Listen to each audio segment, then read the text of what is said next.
अस्सलाम वालेकुम। जापान में जब लोग आते हैं तो उनका तकरीबन पहला सवाल यही होता है कि वो लाइसेंस ड्राइविंग लाइसेंस है जो वो कैसे लें, क्योंकि ये तकरीबन कह लें कि डेली रूटीन की ज़रूरत भी है। और कुछ लोगों ने काम ही गाड़ियों को करना होता है, इसलिए भी उन्हें ड्राइविंग लाइसेंस काफ़ी ज़रूरी चाहिए होता है। तो ड्राइविंग लाइसेंस लेने के लिए लोग काफ़ी समझते हैं मुश्किल है, जापान का लाइसेंस है, ऐसे ऐसा कुछ नहीं है। तो खैर वीडियो को छोटा ही रखते हैं, हम टू द पॉइंट बात करते हैं। इसमें मैं आपको सारे डॉक्यूमेंट्स और प्रोसीजर वगैरह सब बताऊंगा। तो जिस जिस भाई का ये सवाल है कि ड्राइविंग लाइसेंस कैसे बनता है, उसके लिए मैं कोशिश करूंगा कि जितनी आसानी मैं कर सकूं मैं करूं। अच्छा, सबसे पहला डॉक्यूमेंट होता है आपका लाइसेंस, जो आप अपनी कंट्री से लेकर आते हैं। आप जिस भी कंट्री से हैं, आपको लाइसेंस लाजमी चाहिए होगा। हाँ, थोड़ा बहुत कंट्री टू कंट्री वेरी कर सकता है डॉक्यूमेंट्री का, लेकिन मैं आपको पाकिस्तान का बताऊंगा। पाकिस्तान का ये है कि आपने सबसे पहले अपना ड्राइविंग लाइसेंस लेके आना, जो 3 माह एटलीस्ट 3 मंथ्स पुराना जो सा हो, आपके कंट्री में चला हो, वो मतलब 90 डेज़ पुराना आपका लाइसेंस होना चाहिए। इशू टाइम से लेके आप जब जापान में आए तो इस टाइम में मतलब 90 डेज़ का डिफरेंस होना चाहिए, अदरवाइज़ वो यहाँ पे नहीं चलेगा। आपको उसके लिए फिर क्लासेस लेनी पड़ेंगी, वो एक सेपरेट मैटर है। ठीक है, आपको क्लासेस लेनी पड़ेंगी और मतलब फिर वो एक पूरा प्रोसीजर है, उसमें आपके पैसे भी काफ़ी लग जाते हैं, मतलब लाइक 30 to 50 मान के दरमियान सुनने में आया।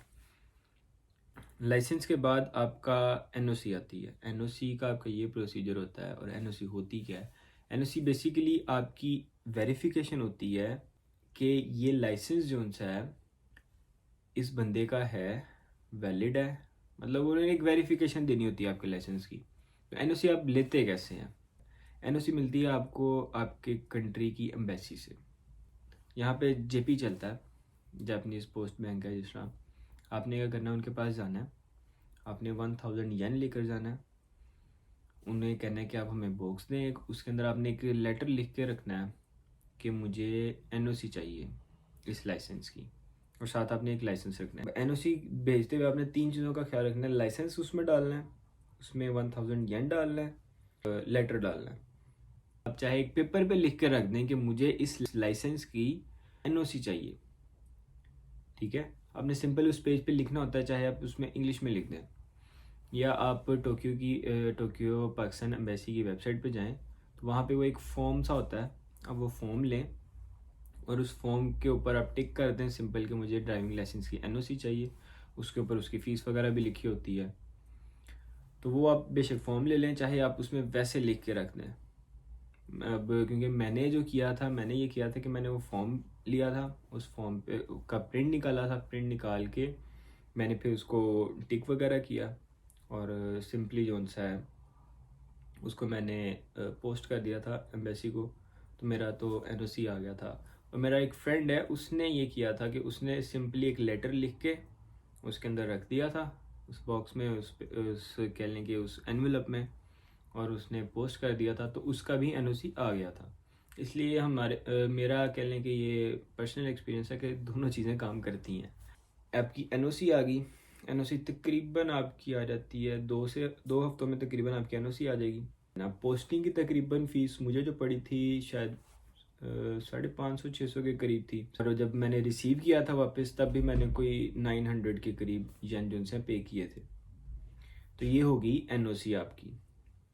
3 चीज़ें आपने भेजनी है एनवेलप में डाल के, और तकरीबन 1 हफ्ते के अंदर अंदर आपको आपकी एनओसी आ जाती है। एम्बेसी से आपकी एनओसी आ गई, फिर आपने क्या करना है, अपना लाइसेंस लेना है और जैफ के ऑफिस जाना है। टोक्यो में जैफ का ऑफिस है।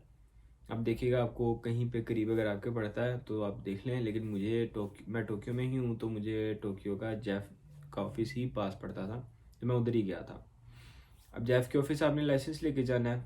वहाँ पे आपकी तकरीबन फ़ीस लगती है 4000 येन। मैं आपको साथ साथ फ़ीस भी बता रहा हूँ, आप ये भी कैलकुलेट करते जाएंगे, इसमें थोड़े से पैसे भी लगते हैं इसलिए। तो 4000 येन आपकी जो सी है जैफ की फ़ीस थी। ठीक है, आपने अपना लाइसेंस दिया, उन्होंने आपका लाइसेंस को ट्रांसलेट करके आपके घर भेजते हैं। वो लाइसेंस को उन्होंने ट्रांसलेट किया और आपके घर भेज देंगे। तकरीबन 1 हफ्ते के अंदर अंदर आपकी वो भी आ जाती है। अब आपका जैफ भी आ गया, आपकी एनओसी भी आ गई। अब आपने क्या करना है, आपने समीज़ू और फुचो, ये 2 सेंटर हैं ड्राइविंग सेंटर जहाँ पे आप ड्राइविंग के लिए अप्लाई कर सकते हैं। अब फुचो में ये सीन है यार कि वहाँ पे ना निहोंगो मांगते हैं, मतलब जो जापानीज़ लैंग्वेज है उसकी डिमांड करते हैं कि आपको अगर जापानीज़ लैंग्वेज आती है तो ही आप वहाँ पे अप्लाई कर सकते हैं, मतलब थोड़ा सा वो करते हैं। लेकिन समीज़ू में ये है कि वो थोड़ा सा गुजारा कर लेते हैं, वो आपके साथ उनको थोड़ी बहुत इंग्लिश बोल के या जैसे भी ना वो आपका काम कर देते हैं। तो मैं तो गया था समीज़ू में। अब जब समीज़ू में जाते हैं तो वो आपके सारे पहले डॉक्यूमेंट्स लेते हैं, ठीक है, उसमें चेक करते हैं कोई कोई कमी तो नहीं है, सब पूरे हैं, ठीक है। आपका ज़ायरियो कार्ड वगैरह जो सारी चीज़ें होती हैं आपकी, जो ज़ायरियो है, पासपोर्ट है, लाइसेंस है, ड्राइविंग लाइसेंस जो आपने दिखाना है उनको कि मैंने इसके बदले में अपना ड्राइविंग लाइसेंस चेंज करवाना है जापान में। आपकी जैफ जाएगी, आपकी एनओसी जाएगी। यहाँ पे आपसे एक और चीज़ भी मांगी जाएगी जिसे कहते हैं जुमिनहो। जुमिनहो आपको मिलेगा आपके करीबी सिटी हॉल से, जहाँ जो भी आपका एरिया वहाँ पे एक सिटी हॉल होगा, आपने वहाँ पे जाना है, उन्हें कहना है कि हमें जुमिनहो दे दें, हमें ड्राइविंग लाइसेंस के लिए अप्लाई करना है। तो आपको इजीली दे देते हैं। उसकी प्राइस तकरीबन कोई 300 येन के राउंड अबाउट होती है, तो कोई इतना नहीं है, ईज़िली मिल जाता है वो भी। आपने जब डॉक्यूमेंट्स वगैरह सबमिट करवाने हैं आपने तब वो भी देना साथ। वो फिर आपसे डॉक्यूमेंट्स ले लेंगे, फिर आपको वेट करने का कहेंगे। उसके बाद वो ये करते हैं कि आपकी सारी वेरिफिकेशन करने के बाद आपके डॉक्यूमेंट्स की अब एक टेस्ट देना है जिसे हम कहते हैं कि कंप्यूटराइज टेस्ट है। आपको कितने साइंस के बारे में पता है। अब वो एक टेस्ट होता है, उसमें से आपने 10 आते हैं वो, और आपने उसमें से 7 नंबर लेने होते हैं। अब 10 में से जो 7 नंबर लेने हैं और वो टेस्ट है क्या, बहुत ईजी टेस्ट है। अब जब जापान में अगर आप 1 माह भी रह लेते हैं तो मेरा ख्याल है कि आपको वैसी रोड्स पे फिर फिर के आपको अंदाज़ा हो जाता है अच्छा इस साइन का ये मतलब। और वैसे भी यार हमारे कंट्रीज़ में भी तकरीबन यही साइंस होते हैं सारे।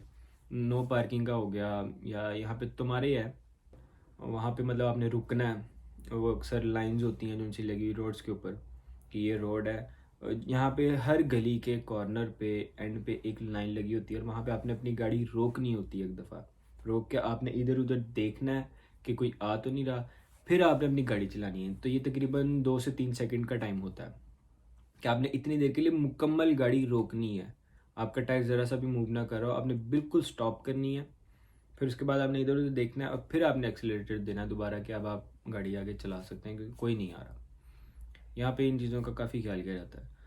आपका टेस्ट भी हो गया, आपका वो उसी टाइम आपको बता देते हैं आप कितने नंबर आए हैं, ठीक है। आपके 2 गलत हुए हैं, 1 गलत हुआ है, या कोई भी गलत नहीं हुआ आपको बता देते हैं। फिर वो आपको एक कार्ड देते हैं और आपने कार्ड वो एक मशीन के अंदर इंसर्ट करना होता है। इंसर्ट करने के बाद वो आपको डेट्स शो हो जाती हैं कि यहाँ पे ये डेट है अवेलेबल। आप अपनी सूटेबल डेट और सूटेबल टाइम डिसाइड कर लें। 2 टाइम होते हैं, एक सुबह का टाइम है 8-10 से तकरीबन एक, अगर आप पास हो जाए तो आपको 1 बजे तक कार्ड मिल जाता है उसी दिन ही। और एक होता है टाइम तकरीबन 12:30 से लेके तो शाम 5-6 बजे तक, ये 2 टाइम होते हैं। अब इन दोनों टाइम्स में से कोई भी सिलेक्ट कर सकते हैं अपना सूटेबल टाइम और अपना कोई भी सूटेबल वीक डे आप सिलेक्ट कर सकते हैं। अब जब आप अप्लाई कर रहे होते हैं तो आपसे वो ये भी पूछते हैं कि ऑटो का करना है या आपने मैनुअल का करना है। तो ये 2 चीज़ें ये भी होती हैं, आपने इसका भी ध्यान रखना है। और आपने सूटेबल डेट डिसाइड कर लिया है, अब आपने उस दिन जाना है वहाँ पे। और हाँ, आपने डेट डिसाइड करने से पहले इनको फ़ीस भी देनी है, तकरीबन ये 2500 येन के करीब ये फ़ीस भी होती है, वो आपने पे करनी है। उसके बाद आपने जो सा ट्राई के लिए जिस भी दिन आपने सेलेक्ट किया है आपने उस दिन आ जाना है। अब जब आप उस दिन जाते हैं वहाँ पे तो वहाँ पे क्या होता है, वहाँ पे आपने क्या करना होता है, सिंपल अपने टाइम पे जाएं, वहाँ एंटर हों। आपको पेपर वगैरह भी उन्होंने पहले दिया होगा एक आधा, जो आपने वहाँ पे शो करवाना है कि जी ये मैं हूँ, ये मेरे डॉक्यूमेंट्स हैं। आपको 2 से 3 पेजेस होते हैं, वो आपने उनको दिखाने हैं, आपको बता देंगे कौन कौन सा पेज हमें चाहिए। जब आप पहले दफ़ा जाते हैं तो वो देखते हैं, उसमें से एक आधा पेज रख लेते हैं, आपको फिर बता देते हैं आपका ये नंबर है, आप इस चेयर पे बैठ जाएं। और आपको बता, एक रूम होगा सिंपल, आपने उसमें जाना है, वहाँ पे आपको बिठा देते हैं आपके नंबर पे। फिर आपकी जैसी स्क्रीन्स लगी होती हैं उससे पहले वो आपको सारा समझाते हैं, सारा बताते हैं कि इस तरह से होगा सारा। और ट्रैक वो आपके साथ जो बंदा बैठा होगा आपको बताता जाएगा आपने राइट जाना है, लेफ़्ट जाना है, मीगी जाना है या हिदारी जाना है या मसूगे जाना है, तो वो आपको बताता रहेगा साथ के साथ। अब जब आप ट्रैक पे जाते हैं तो वहाँ पे आपका ये सीन होगा कि आपने सबसे पहले सीट बेल्ट लगानी है। सीट बेल्ट लगाने के बाद आपने चेक करना है गाड़ी न्यूट्रल है या नहीं है। आपने गाड़ी को न्यूट्रल करना है, फिर आपने गाड़ी स्टार्ट करनी है। पुश बटन आपके लेफ़्ट साइड पे होगा, आपने वहाँ से गाड़ी को स्टार्ट करना है। ये मैं समीज़ू का बता रहा हूँ। और उसको शीशों के बारे में भी शो करवाना है। बेशक आपको लग रहा है कि आपके शीशे ठीक हैं, मैं थोड़ा थोड़ा आपको ट्राई के बारे में बता रहा हूँ कि ट्राई भी आपने किस तरह देनी है, क्योंकि छोटी छोटी चीज़ें जो मैटर करती हैं वहाँ पे बहुत ज़्यादा। आपने शीशों की तरफ देखना है और उसे शो करना है कि ओके ओके, और ऊपर वाले भी ओके। साथ हाथ से अगर इशारा कर दें तो वो ज़्यादा बेहतर है। ओके करने के बाद आपने गाड़ी ट्रैक पे डालनी है। जो सीधा वहाँ पे एक रूट होगा वो होगा कि आप यहाँ पे अपनी गाड़ी की रेस और ब्रेक्स वगैरह चेक कर लें, क्लच वगैरह चेक कर लें सारा। तो ये वो जगह इस काम के लिए होती है। तब तक आपका टेस्ट स्टार्ट नहीं हुआ होता। जो गाड़ी में बैठे हैं और वो जो टाइम होता है उसमें आपने थोड़ा चेक करना होता है गाड़ी को, वो टेस्ट में नहीं आता, आपको इंक्लूड नहीं होता। ये सारी चीज़ें आपको वो निहोंगो में बताएगा। अगर किसी को नहीं समझ आती तो उसके लिए मैं बता रहा हूँ आपको। फिर एक लाइन होगी, वहाँ से आगे आपका टेस्ट स्टार्ट हो जाएगा। जब राइट टर्न होना होगा वहाँ से आगे आपका टेस्ट स्टार्ट हो जाएगा। उसके अंदर आपके पास सिग्नल भी शो होगा, सिग्नल भी आएगा, आपने सिग्नल पे भी रुकना है। दूसरी चीज़ आपने वहाँ पे ये करनी है कि आपने जो भी मोड वगैरह आए हैं उन पे आपने जो से इंडिकेटर हैं वो टाइम पे देने हैं। और वहाँ पे जो होती हैं ना कह लें कि जिस तरह अगर आप राइट लेफ्ट टर्न मुड़ रहे हैं तो वहाँ पे उन्होंने छोटी छोटी सी बनियाँ सी बन्नी कह लें आप, बन्नी टाइप से होती है। उसके ऊपर अगर गाड़ी चढ़ जाए ना, चढ़ने लगे, तो आपने तभी करना है कि आप वहाँ से बैक आ सकते हैं। अगर तो चढ़ गई आपको नहीं पता चला तो भी आप फेल हैं। ठीक है, यहाँ पे मैं आपको दिखाता हूँ, मेरे पास ही है, इसमें मैं आपको शो करवा देता हूँ। ये पेपर अगर आप फेल हो जाए ना तो फिर वो आपको बताते हैं। जैसा मेरा यहाँ पे इस पेपर में मैं फ़ेल हुआ हूँ ये सिग्नल से मैं चला गया था, तो यहाँ पे ये टिक लगा हुआ है। ठीक है, सिग्नल से अगर आप चल जाएँ, क्योंकि मैं फ़र्स्ट टाइम जब गया था मैं थोड़ा नर्वस भी था और मुझे पता नहीं था बिल्कुल भी कि यहाँ पे सिग्नल्स भी हैं और सिग्नल वो बिल्कुल सामने था, मुझे आइडिया नहीं हुआ। तो बहुत गंदी सी मिस्टेक थी मुझे, खैर उस बात का दुख भी है। खैर ये सिग्नल पे मैं नहीं था रुका, तो ये इसने टिक लगाया हुआ है और ये सिग्नल का है। दूसरी चीज़ ये है कि अगर सामने से गाड़ी आ रही है, ये सामने से गाड़ी अगर आ रही है और आपने उसको जाने नहीं दिया, आपने पहले ही चले गए हैं, तो ये भी गलत है। वहाँ पे अगर कोई गाड़ी आ रही है, आपने लेफ़्ट या राइट टर्न ले रहे हैं, तो आपने पहले उसको जाने देना है, फिर आपने मुड़ना है। और ये आपको यहाँ पे वीडियो में शायद लेफ़्ट लग रहा हो, ठीक है, लेकिन ये है बेसिकली राइट का। ठीक है, यहाँ से मैं आपको दिखाता हूँ, ये राइट मुड़ रही है, मेरा राइट हैंड है। जो वीडियो में अक्सर होता है ना चेंज हो जाता है, इसलिए मैं आपको समझा रहा हूँ कि राइट टर्न का है। राइट टर्न यहाँ पे बहुत ज़्यादा इंपॉर्टेंट है, क्योंकि राइट जब आपने लेना है तभी आपके सामने से गाड़ियाँ आ रही होंगी। आपने अगर आपका इशारा खुला, आप जा भी सकते हैं, फिर भी आपने उसका वेट करना है, पहले आपने उस गाड़ी को जाने देना है, फिर आपने राइट टर्न अपना लेना है। ये चीज़ आपने जहन में रखनी है। दूसरी चीज़ होती है ये, इस चीज़ की मैं बात कर रहा हूँ, यहाँ पे ये बिल्कुल छोटी सी जोन सी है ना होती है, इसके ऊपर गाड़ी के चढ़ने का पता नहीं चलता और ट्रैक भी कोई इतना खुला नहीं होता। वो ये मोड़ बिल्कुल इस तरह का भी होगा, वहाँ ट्रैक में आपको इस तरह का भी मोड़ मिलेगा बिल्कुल ऐसे। तो आपने इस चीज़ का ध्यान रखना है। यहाँ पे अगर आपकी गाड़ी चढ़ने लगी है तो आपने पहले ही पीछे कर लेनी है, लेकिन ऑनेस्टली पता नहीं चलता गाड़ी चढ़ने का, क्योंकि मेरी ये एक गलती भी हुई थी। ये बहुत पतला सा ट्रैक होता है और इसके ऊपर गाड़ी चढ़ने का बिल्कुल नहीं आइडिया होता, लेकिन अगर आपको अंदाज़ा हो जाए, अगर आप चढ़ने लगें तो आप गाड़ी बैक कर सकते हैं। बाकी ये पेपर है एक, इसको इसकी तस्वीर मैं लगा दूंगा, आप इसे गौर से देख लीजिएगा क्या है ये पेपर, इसमें क्या क्या गलतियाँ। अगर इनमें से कोई एक भी गलती हुई तो आपका उसी टाइम जो है टेस्ट ख़त्म हो जाएगा। वो आपसे कह देगा कि जी वहाँ जाके गाड़ी वापस लगा दें और आपका टेस्ट ख़त्म है। आप नेक्स्ट टाइम आएंगे, आपको इस तरह का पेपर देगा, उसके ऊपर टिक लगाएगा आपकी गलती के ऊपर, और आप घर जाएँ, जाके दोबारा 2500 येन भरें और फिर अगली ट्राई के लिए आएँ। और फिर आने जाने का अलग एक्सपेंस है, और हर ट्राई के ऊपर अगर आप फेल हो जाएं तो 2500 येन आपकी फिर जो सी फीस होगी। बस यही सब कुछ था। जब आप पास कर लेते हैं तो वो आपको एक रेड कलर की चिट देगा, उस पर लिखा होगा कि you have pass the test. आप वो चिट लें, सिंपली अपने उधर ऑफिस में जाएं, उन्हें जाके कहें कि मैंने पास कर लिया, तो वो आपको फिर बोलेंगे 2050 येन पे करने को। ये गालबन कार्ड की फ़ीस होती है, पास करने के बावजूद आपको देनी पड़ती है। ट्राई की अलग है और पास करने की अलग मिठाई देनी पड़ती है उधर। खैर मैंने तो मिठाई समझ के दी थी, लेकिन वो कार्ड की फ़ीस लेते हैं। खैर, जब आप पास कर लें तो आपने उसके पास जाना है, वो चिट लेके रेड वाली, और आपको थोड़ी देर कहेंगे कि वेट करें, और तकरीबन आपको 1 बजे तक कार्ड मिल जाता है। अब वो जो थोड़ी देर वेट करें, वो थोड़ी देर वेट करना नहीं होता, काफ़ी लंबा टाइम है। लाइक अगर आपकी ट्राई 9 बजे हो गई है, आपने 9 बजे पास कर लिया, अब आपको कार्ड मिलेगा तकरीबन 1 से 1:30 बजे तक।